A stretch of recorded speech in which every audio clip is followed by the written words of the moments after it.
The Flying Kipper. Lots of ships use the harbour at the big station by the sea. The passenger ships have spotless paint and shining brass.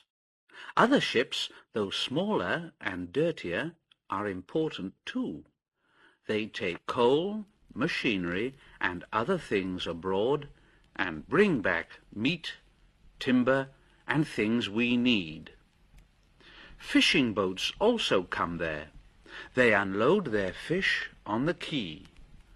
Some of it is sent to shops in the town, and some goes in a special train to other places far away. The railwaymen call this train the Flying Kipper. One winter evening, Henry's driver said, "Well, we'll be out early tomorrow, Henry. We've got to take the Flying Kipper. Now, don't tell Gordon, but I think that if we pull the Kipper nicely, the fat controller will let us pull the express." Henry was very excited. "Oh, I say, oh, shh, hurrah, shh, hurrah, shh, that will be lovely." He was ready at 5 o'clock. There was snow and frost. Men hustled and shouted, loading the vans with crates of fish. The last door banged. The guard showed his green lamp, and Henry started off. But his wheels slipped on the icy rails.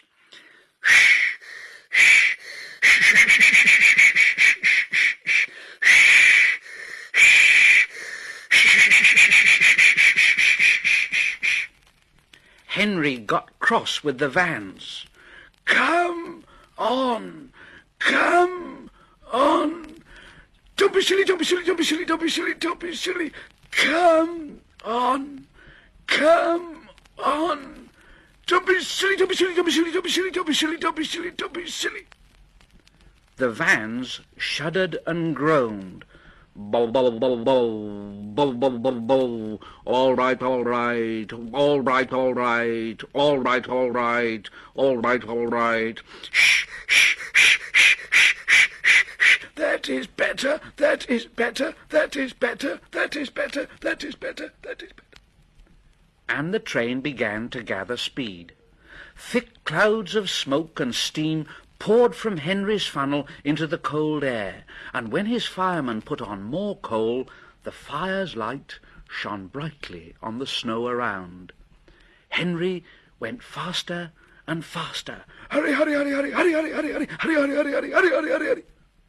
They whooshed under bridges and clattered through stations, green signal lights showing as they passed. They were going well. The light grew better, and a yellow signal appeared ahead. Henry thought, distant signal up. That means caution." Henry's driver shut off the steam and prepared to stop. But the home signal was down, and so he said, "All clear, Henry. Go on, away we go." They couldn't know the points from the main line to the siding were frozen, and that the signal had been set at danger.